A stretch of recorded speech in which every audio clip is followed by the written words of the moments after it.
Hmm. All right. So we're back to the Australian Advent calendar from 2023, which came out in December last year. And I've been kind of like going through it one at a time ever since. And because the 2024 Advent calendar is now in preparation by Mr. and Mrs. Rum down in Australia, and they're starting to, get all the uh, promo for it out the door, and I imagine sooner or later I'm going to get one of my own. I think I'd better start making move to finish these off before the year is out and the 2024 calendar hits me. So, right, this is an Australian rum. No surprise. It is from an insouciantly named JimmyRum distillery, which hails from the south of Australia, just south of Melbourne, in point of fact, in the province of Victoria. Now, Jimmy Rum actually had a rum before, too, in point of fact, in the 2021 Advent calendar.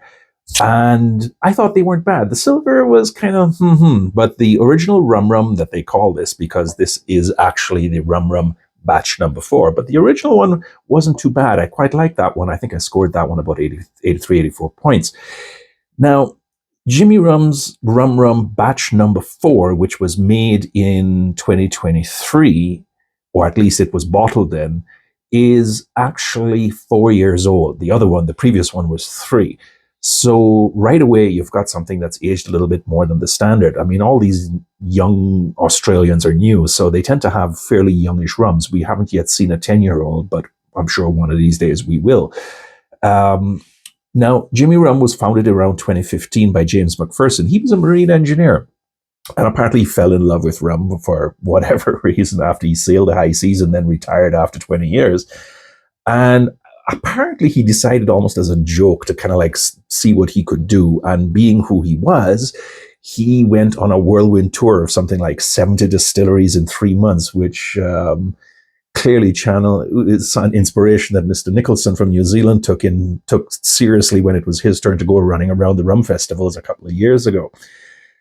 Now, eventually he ended up, this is Mr. McPherson, not Mr. Nicholson, he ended up getting himself a 1,500 liter hybrid still from Italy. And he called it Matilda for reasons that shall remain unknown for the moment. I actually never did find out.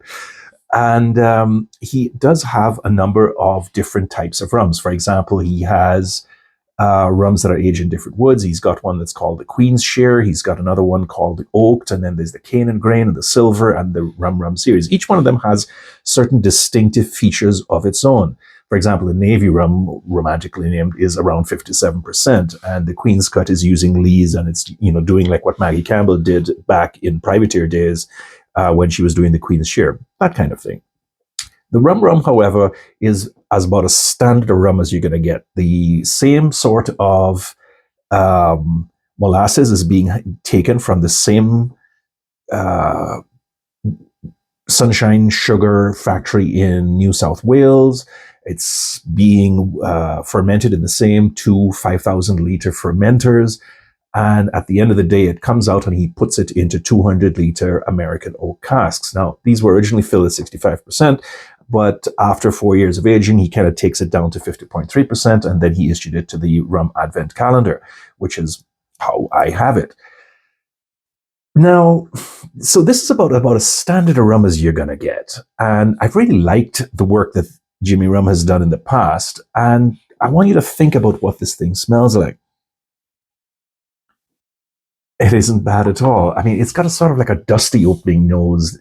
And the image I keep getting is something like a wooden barrel stored in a cellar filled up with apples. It's that kind of thing. It has that kind of earthy and dusty smell at the same time, plus a whole raft of fruits. So we're talking about mild citrus notes, something like 7 Up. We've got some brown sugar water. We've got some lemon zest. There's some pineapple, some peaches, some apricots, some kiwi fruit. Really quite nice. But that's not all. You kind of let this little sucker open up a little bit and you get even more. You're going to get the kitchen sink fruit with laban, miso soup, unsweetened yogurt, sweet balsamic vinegar. You know, the kind that they kind of flavor up with figs or raspberries or whatever. We get them here in Calgary, but it's that kind of thing that I'm talking about.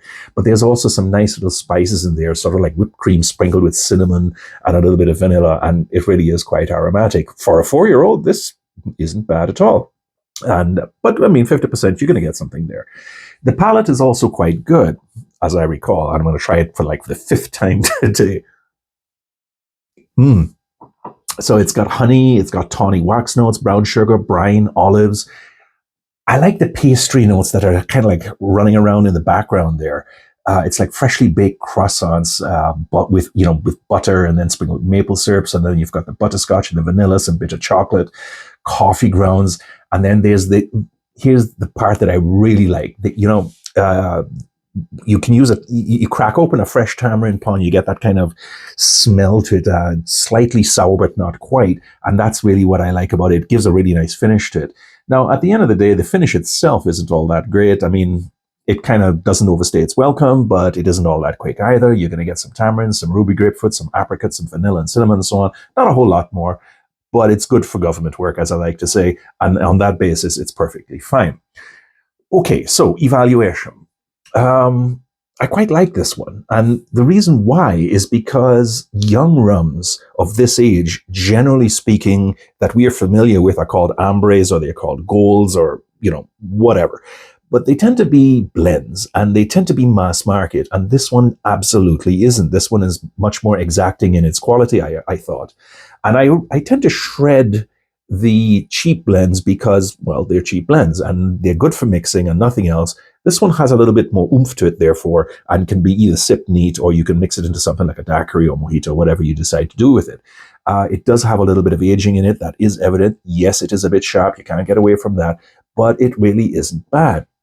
In point of fact, and this doesn't impact my score at all. And for the benefit of those who want to know, I'm scoring this at about 85 points and perhaps a little bit more. But the price, because this is a craft distillery and because this is coming from Australia, on their own website, they mention that this is about $179. That's actually really expensive when you consider everything else you can get for like about 75% of the flavor profile that's going to do exactly what you want it to do. So in that sense, it's a tough sell, right? I think it's a really nice rum. It tastes really well. It smells really well.